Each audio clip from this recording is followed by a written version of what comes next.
पानीपत, खानवा और चंदेरी, इन तीनों में से कौन सा ऐसा बैटल था जो एक्चुअल में बाबर की जीत का असली टर्निंग पॉइंट था? बाबर खुद ये बोल रहा है कि भारत ने गोरी और गजनी के खिलाफ युद्ध इसलिए हारे क्योंकि ये यूनाइटेड नहीं थे। इतनी अजीब बात है कि हम आज भी जो है यूनाइटेड नहीं है। अब आपने एक बहुत बड़ा मिथ यहाँ बस्ट किया है about Ayodhya. Was he a better poet king or was ruthless conqueror? Battle of Khanwa में ऐसा क्या होता है कि हम जो है बैटल लूज कर जाते हैं? अगर बाबर का हमेशा से समरकंद एक सपना था, की जो बॉडी थी उसको यहाँ दफनाने की भी वो नहीं थी कि मुझे यहाँ दफनाया जाए, भारत में दफनाया जाए। कि बाबर कितना जिहादी था, उसके मन में क्या था वो कभी निकल करके आया नहीं। तो उसको ये बात बहुत अच्छे से पता है कि भारत एक ऐसी जगह है जहाँ पे एक समृद्ध एम्पायर की स्थापना हो सकती है। ये उसके किस्मत को पूरी तरह से बदल सकता है। भारत एक सोने की चिड़िया थी। भारत एक सोने की चिड़िया, पर कई बाहरी आक्रमणों ने उस चिड़िया की आत्मा को छन्नी कर दिया। 5 बार बाबर हिंदुस्तान पर अटैक करता है, 4 बार फेल होता है। ऐसा क्या होता है उस 5वीं बार उसमें सक्सेस मिल जाती है? बाबर की सेना बुरी तरह से राजपूतों के हाथों हार जाती है। बैटल ऑफ पानीपत होता है 1526 में। वहाँ पे कुछ ऐसे वो टेक्निक अप्लाई करता है। इब्राहिम लोदी के हारने की 3 वजह थी। राणा सांगा ने बाबर की क्वेस्ट को कितना पीछे धकेला? चंदेरी का जौहर उसको एक ट्रेजेडी के रूप में देखते हैं। उत्तिष्ठत जागृत प्राप्य वरान्नि बोधत, rise awake and strive for knowledge. नमस्कार। बाबर का नाम अक्सर मुगल एम्पायर के फाउंडर के रूप में लिया जाता है। अक्सर हमें पढ़ाया गया है कि बाबर एक विजनरी एम्परर था। He was the architect of Hindustan. लेकिन क्या ये सच है? क्या बाबर सिर्फ एक इन्वेडर था जो हिंदुस्तान आया था जिहाद के नाम पर, मंदिर तोड़ने के हुक्म के साथ और भारत की सिविलाइजेशनल बैकबोन तोड़ने के इरादे के साथ? इतिहास सिर्फ एक कहानी नहीं बल्कि इंटरप्रिटेशन का खेल। और आज आभास जी हमें इस खेल के हिडन पहलू से अवगत कराएंगे।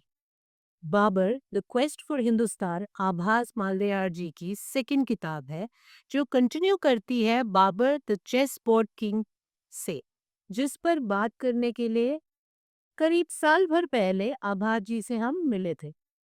तैयार रहिए क्योंकि आज हम बाबर के असली चेहरे से पर्दा उठाने वाले हैं। पिछली बार जब हम मिले थे आबाज, तो आपकी पहली किताब आई थी बाबर, जिसमें आपने बाबर की वो जर्नी कैप्चर की जब वो हिंदुस्तान एंटर करने ही वाले होते हैं। इस बार आपका उसका सीक्वल आया है, Babur the quest for Hindustan, and that is where the whole action begins. Babur के बारे में मैं कुछ आपसे क्विक सवाल पूछना चाहूँगी, just to set the stage for the viewers, और ताकि वो पिछले वाले हमारे एपिसोड को भी देखें इस पर, but just to quickly bring them up. अगर बाबर का हमेशा से समरकंद एक सपना था, यहाँ तक कि उसे अपनी जो बॉडी थी उसको यहाँ दफनाने की भी वो नहीं थी कि मुझे यहाँ दफनाया जाए, भारत में दफनाया जाए, तो फिर हिंदुस्तान का जो ये कॉन्क्वेस्ट था उसके लिए उसका क्या यूज़ था? मतलब what was he actually eyeing for? उसका एंड गोल क्या था फ्रॉम हिंदुस्तान? इस बात का जवाब वो 2 इंस्टेंस में देता है, एक बैटल ऑफ चंदेरी और एक बैटल ऑफ खानवा के पहले। और वो जवाब ये है कि मैंने दरुल इस्लाम इस्टेब्लिश किया है। और दरुल हर्ब वो होता है जहाँ पे इट्स अ कंटिन्यूस बैटल, जैसे हिंदुस्तान इज अ दरुल हर्ब as per the Islamic principle where the battle is on. So Babur wanted to Islamize whole Hindustan और उसको तैमूर के शासन को एक्सपैंड करना था, जो कि उसका एक ड्रीम था। उसी आइडियोलॉजी को आगे लेकर के वो भारत आता है।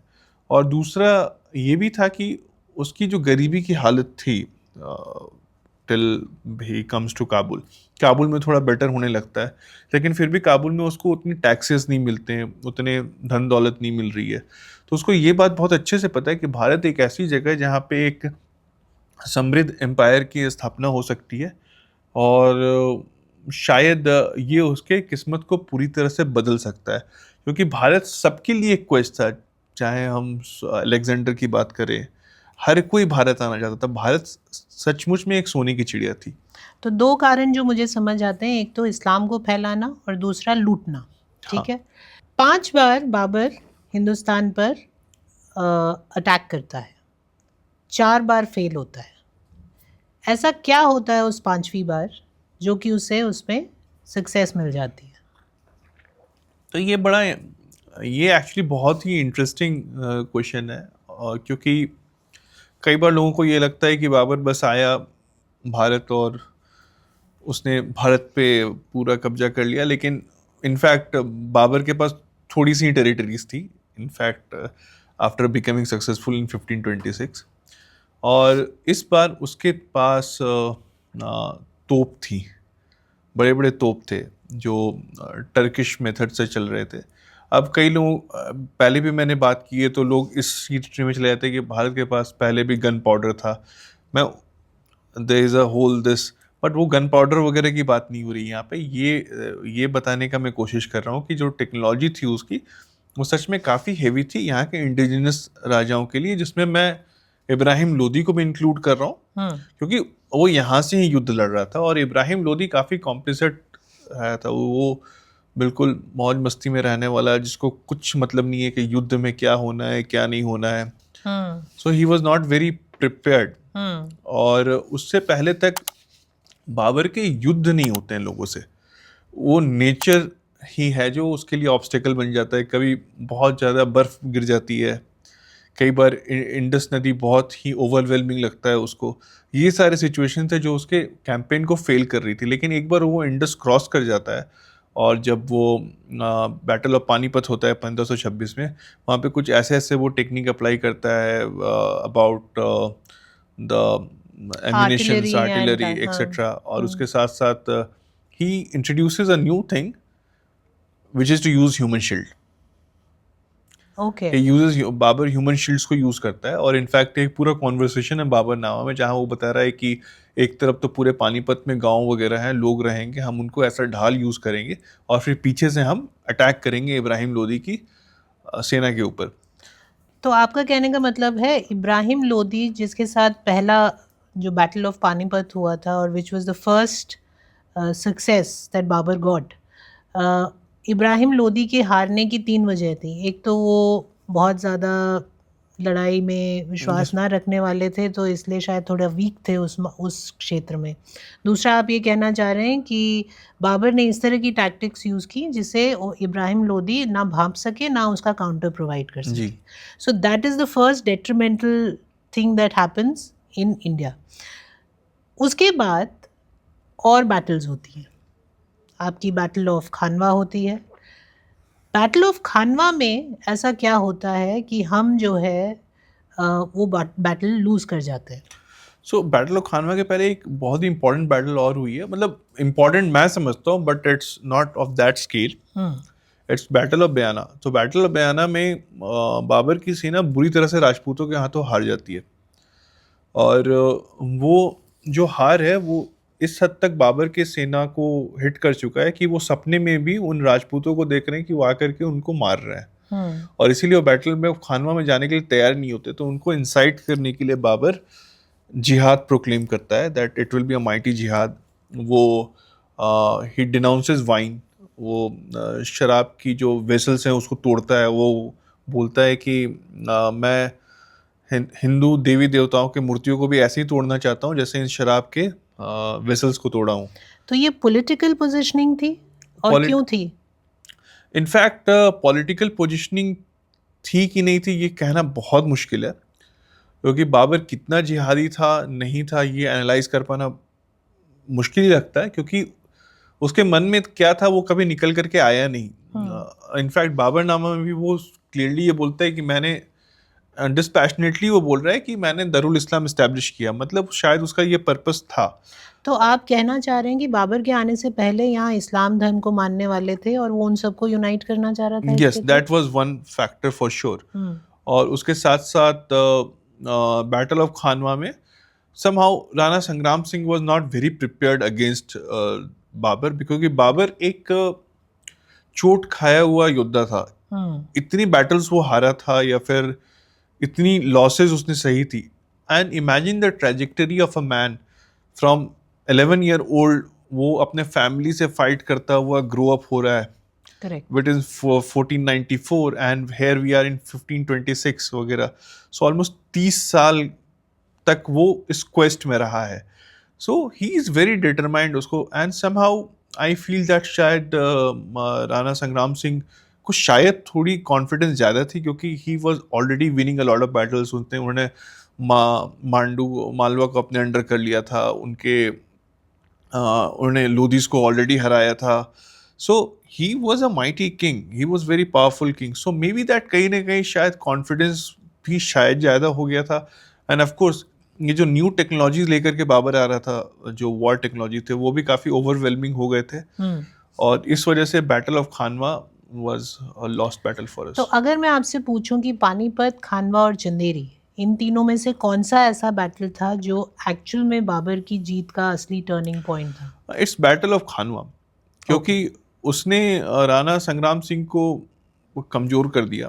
And the Rajput power has began to wane, वो कम होना शुरू हो गया है.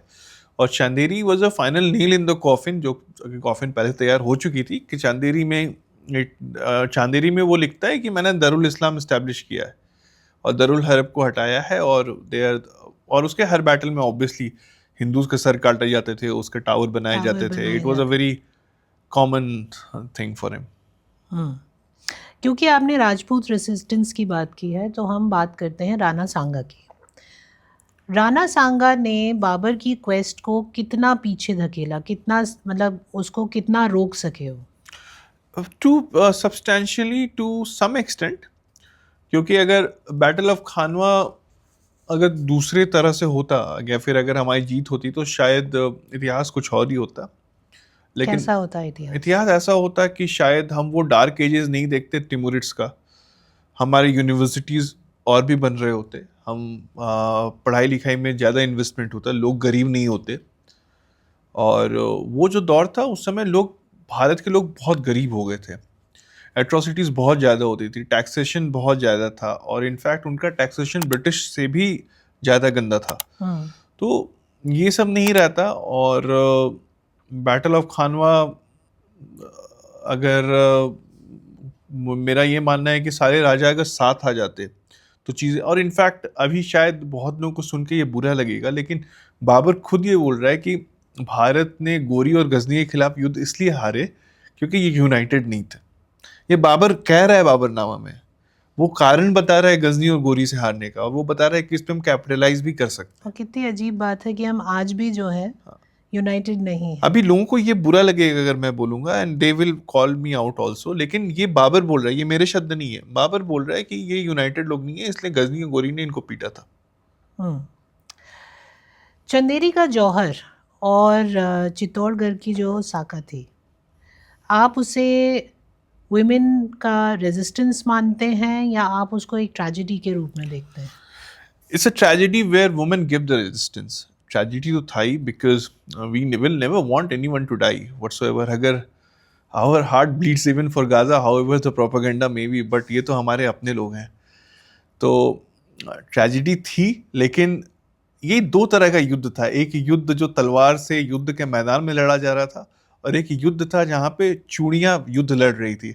हमेशा चूड़ियों को as a example of weakness दिखाया जाता है कि चूड़ी पहन लो, बट यहाँ जो चूड़ियाँ थी, राजपूती चूड़ियाँ, वो ऐसी युद्ध लड़ रही थी जो लड़ने के लिए अच्छों को, अभी भी अगर आप कोई इमेजिन करे आपको आग में कूदना है किसी को, इट्स वे बियॉन्ड इमेजिनेशन. और ये thousands of numbers में they just went ahead, छोटी छोटी बच्चियों को गोद में लेकर के they got into the fire.